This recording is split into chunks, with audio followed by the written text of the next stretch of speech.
people went even mad, and they broke the chain, they threw the guards away, and they tore my clothes, and मेरे साथ photo लो, मेरे साथ ये करो, मेरे साथ वो करो. They were all nail marks on the body, and a horrifying experience.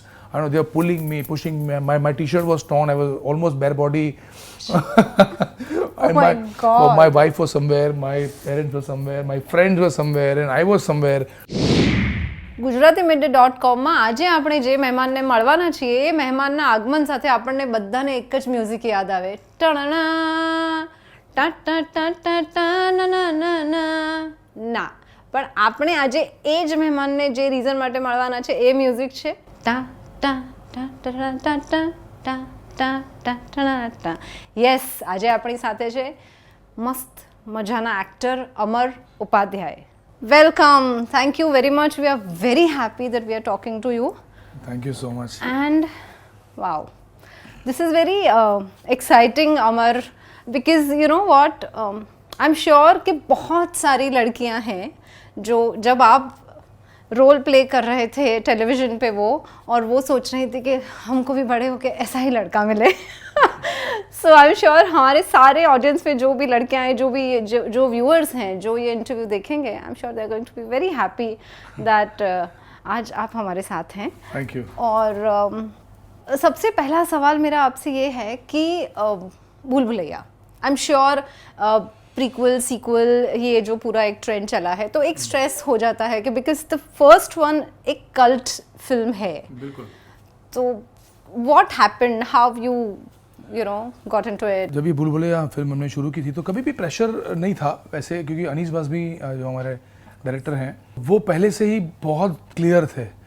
वो बहुत ही लेजेंडरी स्क्रिप्ट राइटर भी हैं, बहुत बड़े लेवल पे. उन्होंने 60-70 फिल्में लिखी हैं, super duper hit, Shola Shabnam, golden jubilees लिखी हैं. उन्होंने खुद डायरेक्ट करी हैं golden jubilee film, super welcome and no entry and प्यार तो होना ही था, ना जाने कितनी बड़ी बड़ी फिल्में. तो when he is your captain of the ship, तो I think entire cast was completely relaxed because Anees bhai knows what exactly he wants. Anees bhai इतने अच्छे डायरेक्टर हैं, उनके साथ काम आई थिंक हर एक्टर को करना चाहिए क्योंकि वो इतने क्लियर रहते हैं हर एक एक्टर के एक्सप्रेशन को लेकर भी कि वो करके दिखाते हैं. कार्तिक हो, तब्बू, मैं, कोई भी हो, तो जो उनको चाहिए होता है वो नहीं मिलता तो वो करके बताते हैं. इतने वो खुद अपने आप में अच्छे एक्टर भी हैं. तो ये एक फ़ायदा होता है अच्छे एक्टर डायरेक्टर होने का कि वो तो विथ फुल क्लैरिटी के साथ आते हैं फ्लोर पे. तो I think he always told us पहले से कि ये फिल्म है ना, ये फ्रेंचाइज है, ये रीमेक नहीं है. इसकी कहानी और पहले भूल भुलैया की कहानी बिल्कुल पोल्स अपार्ट है. वो एक साइकोलॉजिकल हॉरर थी, ये प्रॉपर हॉरर है. उसमें मॉन्जुलिका एक ही थी जिसको एक साइकोलॉजिकल डिसऑर्डर था. इसमें मॉन्जुलिका भी अलग है, ऑन्जुलिका भी अलग है. दोनों अलग यू नो पर्सनैलिटीज़ हैं, अलग बॉडीज़ हैं. साक्षात दो अलग बॉडी थी, उसमें नहीं था ऐसा. तो ये पूरी अलग पिक्चर है, पूरी टेक ही अलग है इसका. सिर्फ अगर सिमिलर है तो एक नाम सिमिलर है और मॉन्जुलिका नाम सिमिलर है और दो गाने जो रिमिक्स करके आए हुए हैं. तो I think the film is very good, very different, complete take different. इसलिए आई थिंक ऑडियंस ने इतनी अच्छी तरह से इस फिल्म को सराहा है, इतनी अच्छी तरह फिल्म को अप्रिशिएट किया है क्योंकि ये पहले से बिल्कुल अलग है. अगर वो पहले की तरह होती तो शायद उनको वो रेपुटेशन में मज़ा नहीं आता. तो I think it's a very smart move and very intelligent move by our producer directors कि इस फिल्म की कहानी को बिल्कुल अलग कर दिया. Yet people had that connection of old Bhool Bhulaiyaa कि वो इतनी बड़ी हिट थी. Thanks to Akshay sir, thanks to you know Priyadarshan ji जो बहुत बड़े डायरेक्टर हैं, साउथ के लेजेंडरी हैं लाइक अनीस भाई. तो आई थिंक इन लोगों की वजह से हमको ये थोड़ा सा इनिशियली लोगों को एक उत्सुकता हो गई कि ये देखें कैसी बनी है. And obviously audience will compare. जब उनको कंपैरिजन में कुछ नहीं मिला तो फिर उन्होंने इसको इंडिविजुअली अप्रिशिएट किया. I think that's a big thing for us कि फिल्म वॉज डिफरेंट. तो वो एप्रीहेंशन हट गया. सो प्रेशर वैसे तो नहीं था कि हम सब लोग क्लियर थे पहले से कि कुछ प्रेशर नहीं किसी पे. इस पर्टिकुलर फिल्म में अनीस बाज़मी जैसे बड़े डायरेक्टर के साथ काम करना, तो एक एक्टर के तौर पे आपने क्या सीखा? अनीस बाज़मी के साथ मैंने पहले भी काम किया था सर के साथ. वो फिल्म थी बोनी कपूर प्रोडक्शन की, इट्स माई लाइफ, जिसमें नाना पाटेकर, हरमन बावेजा, मैं, जिनेलिया, कपिल शर्मा की पहली पिक्चर थी, वो मेरे साथ था कपिल शर्मा. उसमें हम लोग थाईलैंड में भी शूट करने गए थे, दिल्ली, जयपुर, मुंबई, बहुत जगह शूट किया था, बहुत अच्छी पिक्चर बनी थी, साउथ की रीमेक थी। बॉम्बरेलू साउथ का एक बहुत सुपर हिट फ्रेंचाइज था, उसकी रीमेक थी और बहुत अच्छी पिक्चर बनी थी, पर अनफॉर्चुनेटली पता नहीं वो उस वक्त रिलीज़ नहीं हो पाई। तो अनीस भाई के साथ काम करने का मज़ा तो उस वक्त भी बहुत आया था मुझे। फिर एक लंबा गैप हो गया, मैं टीवी में मसरूफ़ हो गया, फिर मैंने बिग बॉस किया और काफ़ी कुछ मैं करने लग गया, तो थोड़ा सा हम लोग टच में नहीं थे। फिर दोबारा जब इस फिल्म के बारे में बात हुई तो मुकेश छाबरा जी और अनीस बाज़मी दोनों ने मेरा नाम सजेस्ट किया था कि इसके लिए एक ऐसा लड़का चाहिए जो you know would look young also when we show flashback. जो फ्लैशबैक दिखाना था, एक 14-12-13 साल पहले का एक फ्लैशबैक था मेरा तब होगा, उसमें he should look young, plus जब प्रेजेंट टाइम में हम दिखाते हैं तो he should look that age, both दोनों में दिखे। So if you see the film, that's what they had casted me. So I think I'm very fortunate that I got to do this film, and again I've been lucky that I've worked with Anees Bhai. Anees Bhai, it's very very very sorted. When he's on the set, now you should be relaxed. One actor is very relaxed. He knows his job, so you don't have to think too much. You know, you just have to just do the act, get the emotions right. उसी तरह से आपको आराम से, because if you falter it, he's there. You always know he's there. वो है अनीस भाई वो, but he's such a good director. He'll tell you आप करो पहले, आप करो. He wants to see you whether you do a different thing than what he had thought. कुछ अच्छा कर रहे हो जो, तो he leaves you, first of all. He gives you room to play your own game. And then when you go a little, you divert somewhere, then he comes and tells you नहीं थोड़ा सा of चला गया, यहीं पर अंदर, इसके अंदर ही करो जो करना है. तो yeah, he is very very sorted. He gives you actor a freedom, so with भूल भुलैया कैन वी से कि हम आपको बड़े पर्दे पे ज़्यादा देखेंगे and you are not willing to do television any more? No, nothing of the sort. Television is now television also exploring in terms of acting, in terms of roles and content. Thanks to OTT ने इतना pressure दे दिया TV को कि TV का content अभी धीरे धीरे change हो रहा है, और उसमें लाइक मैं मोल्की में कभी ऐसा लीड एक्टर जब इतना 40 साल का हो, मूंछ दिखा रहा हो, और वो ऐसा दिखाया नहीं है, लेकिन that was accepted by all age groups, बच्चों ने, बड़ों ने, बूढ़ों ने, जवान ने, सब ने मोल्की में मुखी जी को एक्सेप्ट किया बिग लेवल पे। तो ये कभी हमने एक्सेप्ट नहीं किया कि बच्चे लाइक करेंगे। एवरी किड ऑल्सो नोज मुखी जी। लाइक इन द थिएटर में हम देखने गए थे तो बहुत सारे बच्चे आगे बैठे थे, तो अरे Mukhi ji they start shouting that. So kids also know. So television content wise grow कर रहा है, तो टीवी छोड़ने का सवाल ही नहीं होता। लेकिन हाँ, जैसे मैंने ये किया, मोल्की के साथ मैंने बुलबुलिया की शूटिंग की थी, प्रेशर ज़्यादा आ जाता है क्योंकि टेलीविजन कमिटमेंट बहुत बड़ा होता है। टेलीविजन में you shooting 20-25 days a month, 10-12 घंटे आप काम करते हो, लेकिन उसी वक्त अगर फिल्म भी हो जाए, जैसे बुलबुलिया में I was shooting for 40 days, I was there for 40 days, तो प्रेशर बहुत ज़्यादा था क्योंकि उसी वक्त मेरा मोल्की भी चल रहा था। तो यह प्रेशर होता है, लेकिन somehow one has to manage, you have to manage both. So I think I can manage both. As far as I can manage, I'll do both.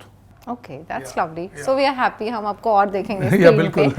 Film shoot की बात करें तो कोई इंटरेस्टिंग एनेक्डोट्स, और एक हमने हमेशा बचपन में जब हम वो फिल्म मैगजीन वगैरह पढ़ते थे कि हॉरर फिल्म शूट हो रही थी, वहाँ पे कुछ एक्सपीरियंस हो गए लोगों को। This is of course horror comedy, but tell me some stories from your shoot days. हम लोग लखनऊ से 3 घंटे की ड्राइव पे मोहम्मदाबाद में शूट कर रहे थे, जहाँ पर एक्चुअली वो हॉन्टेड काइंड ऑफ बंगलो है, जो 500 साल पुराना एक महल टाइप है, जो खंडर बन चुका है actually.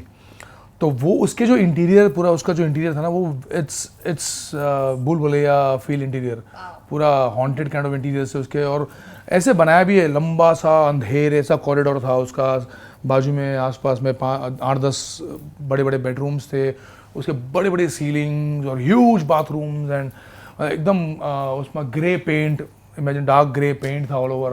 It looks haunted, even in the day time, भरी दोपहर में भी लगेगा कि यार ये हॉन्टेड है, कुछ भी हो सकता है। हाँ, और एक्चुअली वहाँ पे बोला जाता था, पहले से सबको पता था कि वहाँ पर कोई आता नहीं है बेसिकली, वहाँ पर कई सालों से पीपल अवॉइड गोइंग। हाँ, कुछ पुरानी हिस्ट्री है उसकी, कोई किसी रानियों का खून हो गया था, मतलब आई डोंट नो, तो वो वहाँ पे घूमती रहती हैं, ऐसे सब बोलते रहते हैं लोग। आई वाज लाफिंग, ऐसा होता है क्या कभी? सब लोग बोल रहे थे कि अभी कि अनीस भाई ने ऐसा लोकेशन क्यों सिलेक्ट किया था कि एक्चुअल रियल एक्सप्रेशन निकले सबके बाहर। कभी कोई आ गया गलती से, है ना, तबू सब बिजी हो, सच्ची में कोई आ जाए, रानी सामने आ जाए और एक्सप्रेशन रियली आ जाए सबके। ऐसा नहीं, लेकिन एक बार हमारा एक्चुअली लास्ट डे का लास्ट सीन शूट हो रहा था, तो एक असिस्टेंट डायरेक्टर अंदर फंस गया था रूम के अंदर, कोई उसे बाहर से लॉक करके भाग गया था। तो करीब रात को 2 बजे पैकअप हुआ था, तो वो कुछ सामान वामान ले रहा होगा, तो किसी को पता नहीं, वो जब बंगलो जो महल वाले कुछ गार्ड होंगे, तो गार्ड को लगा सब चले गए होंगे, क्योंकि सब निकल रहे थे, तो वो भी अंदर चला गया, ऐसे सब निकल रहे हैं, वो अंदर जा रहा था, तो लॉक करने रूम बेसिकली, वो बाहर से कुंडी मुंडी मारते हैं और बेडरूम्स को, तो उसने लॉक कर दिया, तो अंदर वो फंस गया था। और उसका मोबाइल भी पता नहीं वहाँ रीचेबल नहीं था, क्योंकि ऐसा बनाया था महल कि कभी कभी नेटवर्क नहीं आता था, एक डंडी आती है मुश्किल से, ऐसा कुछ वो माहौल था। वैसे भी अगर फ़ोन करना होता था तो we used to go to terrace और balcony outside and then get the network, तो उधर कुछ ऐसा था नहीं, तो वो फंस गया था। 4 घंटे अंदर था वो, आधी रात में। He was crying, actually crying. God, he will be scared of course. लोगों ने ऐसे बात की थी, वो यहाँ पे वो रानी आती है, कोई वो भूत निकला वो ऐसा कुछ था नहीं, कोई आया नहीं, रानी वानी कोई नहीं आया, लेकिन उसको इतना डर लगा कि उसको सब याद आ रहा था। कोई बोल रहा रानी आ रही है, कोई बोलता है वो नौकर की आत्मा आती है, पता नहीं क्या क्या। तो वो हाउलिंग, और जब वो ये लोग, मतलब लखनऊ से 3 घंटे की ड्राइव थी, वो बंगलो, वो महल दूर था, तो 1-1.5 घंटे के बाद सबको पता चला कि यार वो तो वहाँ छूट गया पीछे, वो तो किधर है। तो फ़ोन किया, तो फ़ोन नहीं लग रहा है, नॉट रीचेबल। फिर एक बंदा बोला, अरे वो तो रूम में वो बुक लेने गया था, वो कंटिन्यूटी की शीट लेने गया था वो अंदर। तो फिर सब भागे, और जब गए सब लोग, तो he was howling and crying and shouting, it would have added to the माहौल। अटैक नहीं आ गया उसे, बच गए। But that was a really funny incident that one happened with all of us actual, you know. तो एक ये हुआ था, बाकी तो एवरीडे कॉमेडी फिल्म थी। तो जब राजपाल यादव और संजय मिश्रा सेट पे होते हैं तो इतनी धमाल होती रहती है, इतनी, जब सीन शूट करते हैं तो इतना इम्प्रोवाइज करते हैं। Sanjay Mishra as a actor par excellence, he is such a phenomenal performer, कि वो जो सीन लिखा होता है उस अपना तड़का मार के वो उसको और बड़े लेवल पे लेके जाता है, इतना ह्यूमरस कर डालता है। जैसे उसका एक सीन है, वहाँ पे उसको कान में फटका पड़ता है, तो उसको दूर का सुनाई देता है, तो वो ये उसका आइडिया था कि उसको दूर का सुनाई देगा अभी, मतलब he is a deaf basically, उसको जोर से तो कुछ सुनता नहीं है इतने पे भी, तो फटका लगता है तो उसको दूर का सुनता है, वो भैंस वो क्या बोल रही है, वो दूर, मतलब 10 किलोमीटर दूर प्लेटफॉर्म पे अनाउंसमेंट, वो ट्रेन लेट आ रही है, तो मतलब ऐसा अलग से फंडा। Is such a amazing performer. तो every day while be doing scene we were laughing all the time, so it's great fun, you know, doing a comedy film और ऐसे एक्टरों के साथ। Interesting, we had a ball, absolute ball. ये horror comedy film है, आपको कैसी फिल्में अच्छी लगती है? You come across as a very romantic guy. Oh अच्छा, of course romantic stuff definitely, because लड़के रोमांटिक फिल्में देखते नहीं हैं। नहीं, I like doing comedies. So you like to watch comedy I like to films watch also? comedy film. I like to act in comedy film. My Dekh Bhai Dekh was my first serial. Yeah. Where I was just passed out from the school. उसके बाद मैंने first film भी की थी सतीश शाह की, ढूंढते रह जाओगे, that was comedy. So comedy से मेरी करियर की फिल्म में भी और टीवी में भी शुरुआत हुई है। तो somehow I think comedy prefers me. तो मैं चाहता हूँ कि कॉमेडी एक फिल्म करूँ, out and out comedy film करूँ, कोई ऐसा धमाकेदार। सो अनीस भाई की अगली पिक्चर में आई थिंक शायद मैं कोशिश करूँगा कि कुछ कॉमेडी करने मिल जाए। मैंने अभी से प्लग कर दिया है। हाँ, मैंने उनको बोल दिया है। तो અમર ગુજરાતી તો બોલવું પડશે આપણે। અરે હા, ડેફિનેટલી। તો તમારામાં કેટલું ગુજરાતીપણું છે? બહુ છે। Like what? બહુ જ, એટલે હું પોતે ગુજરાતી છું પૂરો। એ તો ઓફકોર્સ અમને અને ખબર ઘરમાં છે। પણ ગુજરાતી જ બોલું છું। ઓકે। અને આપણા ગુજરાતીઓમાં એક ખાસ વાત એ હોય છે કે આપણા બચ્ચાઓને આપણે ભલે ઇંગ્લિશ મીડિયમમાં ભણાવતા હોય કે લંડન મોકલતા ભણવા કે યુએસ મોકલતા ભણવા, પણ ગુજરાતી બોલવું તો શીખવાડતા નાનપણથી જોઈએ છે। એટલે મારા ઘરમાં પણ એવું જ છે કે નાનપણથી ગુજરાતી જ બોલવાનું। ઘરમાં બહાર તમે ગમે તો ઇંગ્લિશ જાડો, તમે મરાઠીમાં બોલો કે તમે હિન્દીમાં બોલો, ડઝન્ટ મેટર। ઘરમાં મમ્મી પપ્પા આવે ત્યારે you speak in Gujarati only. So Gujarati language તો આપણા અંદર જ છે બધું। તમારો દીકરો પણ ગુજરાતી બોલે છે?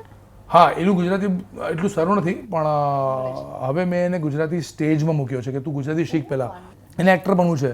મેં કીધું એક્ટર બનવું તો તને પહેલાં સ્ટેજ પર આવવું પડશે, તું સ્ટેજ કર 3-4 વર્ષ, હું તને જોઉં પહેલાં કે તારામાં એક્ટિંગનું કંઈક છે અંદર, તો તને આવવા દો, નહીં તો પછી હા પછી જ જોઈએ આપણે કે તું કેવો એક્ટર બને છે કે। તો ફર્સ્ટ ઓફ ઓલ એ ગુજરાતી પણ સુધરશે ત્યાં। તો આઈ થિંક ગુજરાતી લોકોમાં એક આ જ મેઇન ખાસ વાત છે કે ગુજરાતીઓ જ્યાં જાય ત્યાં હે ને, જ્યાં જ્યાં વસે એક ગુજરાતી ત્યાં ત્યાં સદાકાળ ગુજરાત। યસ, તમારું ગુજરાતી ખરેખર બહુ જ સરસ છે। હા હા, ઘણું સારું છે, કારણ કે મુંબઈમાં ઘણીવાર તમે મુંબઈમાં ઉછરેલા ગુજરાતીઓનું ગુજરાતી આટલું બધું સાફ નથી હોતું। હા, ના લેંગ્વેજનો મને બહુ શોખ છે પહેલેથી। હમણાં મેં મોલકી કરી તો હરિયાણવી લેંગ્વેજમાં મેં આઈ લર્ન ઇટ પ્રોપરલી, મેં શીખી પ્રોપર એને એક્સન્ટ કરીને। અને 1.5 વર્ષ સિરિયલ ચાલી, 1.5 વર્ષ સુધી હું આ બોલ્યો હરિયાણવી એક્સેન્ટ બોલ્યો રોજ બોલતો હતો 10 કલાક સુધી તો એક નેચરલી હરિયાણવી ટચ આવી ગયો તો લોકો મને કે તમે ત્યાંના છો Oh, wow.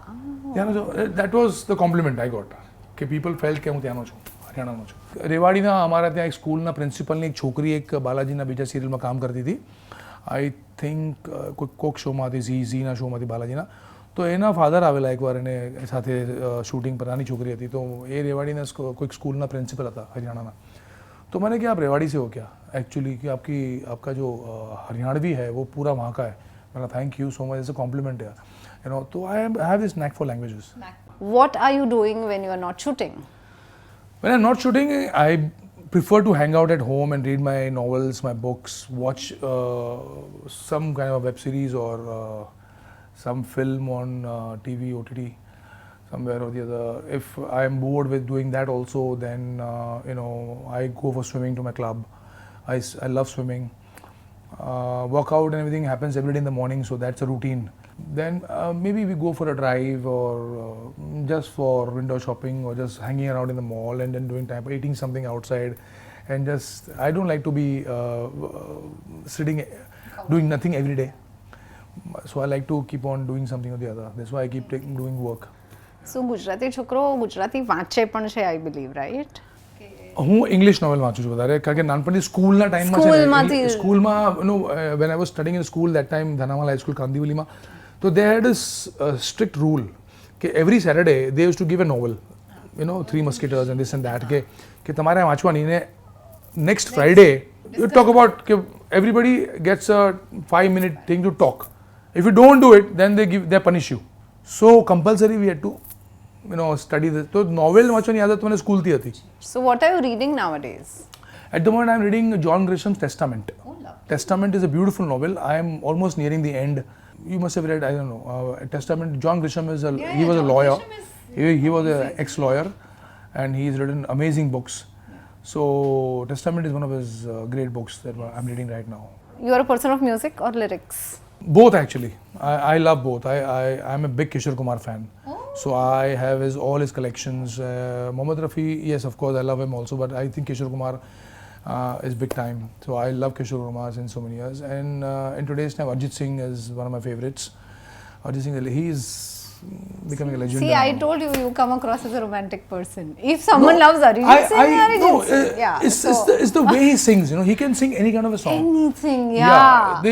He's got a That is true. fantastic quality. Oh my God, Sometimes he yeah. sounds like Udit Narayan in some songs. Sometimes he sounds like somebody else. He's got a variety. He's very versatile. Yeah, it's very You know, he can go high pitch. He can go lower tones. So pretty good. He's very good in this. So of course Sonu Nigam is also a very I'm a huge fan of Sonu Nigam because he's a lovely romantic singer. And all romantic songs are beautifully sung. He's got a different voice quality which is very different from the other singers. close to Talat Mahmood. Yeah, that kind of. Very close to Talat Mahmood, yeah. He's very good. He has even Mohammad Rafi touch. He's a big fan of Girls were going gaga about you. Any weird fan experience that has happened with you? it has happened to me. કેટલા માગા આવ્યા છે? માંગા તો બહુ જ આવેલા હતા આખી નાતના માંગા આવેલા અમારા બ્રાહ્મણમાંથી બધી છોકરીના માંગા આવેલા મારી આજુબાજુ હું ભૂલી ગઈ મોકલવાનું. ઓકે સો એક વિયર્ડ એક્સપિરિયન્સ મારો હતો જ્યારે ડ્યુરિંગ ક્યોંકી થયો છે મને એક્સપિરિયન્સ when जब क्योंकि के टाइम पे when I had gone to see Taj Mahal in Agra, Taj Mahal. Okay, Kyonki was launched in 3rd of July along with KBC, same day. So that year in December, end of December, last week, I had gone to see Taj Mahal. So that point of time in 2001, every Friday they had a free entry for Indians. Okay. એમાં છે ને ફોરેનરના આટલા પૈસા છે Indian એવું કંઈક છે ત્યાં but Friday was a day that point of time was free entry. So I didn't know this. So I had gone with my Delhi friends, my family, and my wife, my daughter, small. The queue was up to the road. बाहर road છે main road. अंदर थी लेने बाहर. Inside was completely packed with people. You can see thousands of black hair everywhere. It's like झुंड था पूरा. So I thought कि अरे बाप रे आटली बड़ी भीड़ थी तो केवी थी. So somebody, there were 8-10 ladies who were standing in the queue. They recognized me. I didn't know people know me. So I know that time because Mihir died 2 months after that in February. So I thought कि जब मिहिर मरा तभी ही उसके बाद ही मेरा fame हुआ होगा. लेकिन people knew me. I didn't know that कि इतने बड़े लेवल पे people used to come and tell me Mihir this that all that. They used to come and take autograph pictures, but I didn't know this chaos was major. So they saw me and बद्धा टूटी पड़ा. I think 300-400 people. I mean 40-50 security guard had that day. Who that? आप कौन? अरे आप इधर कैसे अकेले ऐसे घूम रहे हो ऐसा? And they were like, I said यार आप चले जाओ गाड़ी में. नहीं चले नहीं जाऊँगा मैं यार. कितनी बार दिल्ली आया हूँ लेकिन पहली बार मौका मिला आगरा में. मैं तो देख के ही जाऊँगा. मेरे फ्रेंड्स फैमिली मेरे सब लोग आए मेरे साथ. बोला नहीं आप नहीं देख सकते इधर अंदर. पता है कि यहाँ इतनी है तो अंदर कितनी भीड़ है. 4 गुना अंदर भीड़ है. आप नहीं जा सकते. बोला यार कुछ तो करो यार because I can not go without seeing Taj Mahal. So they made a chain of guards around and they took me inside and all the way inside. अंदर जीने तो people went even mad and they broke the chain, they threw the guards away and they tore my clothes and मेरे साथ photo लो, मेरे साथ ये करो, मेरे साथ वो करो. They were all nail marks on the body and a little horrifying experience. I don't know, they were pulling me, pushing me. My t-shirt was torn. I was almost bare body. Oh my God. My wife was somewhere, my parents were somewhere, my friends were somewhere, and I was somewhere. And they took me away from there, and it was like 1,000 people. It was crazy. And after that, I was very careful going out. I mean, I didn't know. It was a little crazy that point of time. Then I went to the car, sat in the car. They were banging the car. Then my family came, all the friends came. There was a huge 2-3 cars, and we ran off. So there were 15-20 bikes following us, and they were howling and shouting, wait, Mihir, ruk ja, photo le. And they were like zooming off and coming in front of our car, and it was crazy. It was crazy. About 15-20 kilometers they followed us. And I was my wife was getting scared. Everybody was getting scared. What the hell is happening? Are they hooligans or are they fans? I don't know what I don't know. We couldn't make out. But anyway, there was a first beautiful experience as an actor that every actor craves for. That's what I got. તો હજી પણ એવું થાય છે કે કોઈ રસ્તામાં મિહિર એમ કહીને બૂમ हाँ પાડી દે? everywhere. I mean, if I go to any mall, hey, Mihir भाई आप इधर. बोला हाँ यार ऐसे आप ऐसे घूमते हो मॉल में तो क्या करें. अरे थोड़ा मुझे भी तो बाहर आने का मन करता है कभी यार. थोड़ी घर में बैठे रहूँगा. आप लोग आते हो फोटो लेते हो ठीक है. It's okay with me. Nice. that's sweet and we wish कि बस ये फेम ये काम आपका नाम सब चलता रहे. ગુજરાતી છોકરો અમને વધારે દેખાય સ્ક્રીન પર. we'll be more than happy. Thank you very much Amar. It was wonderful talking to you. Thank you so much. Thank you so much. Thank you everyone.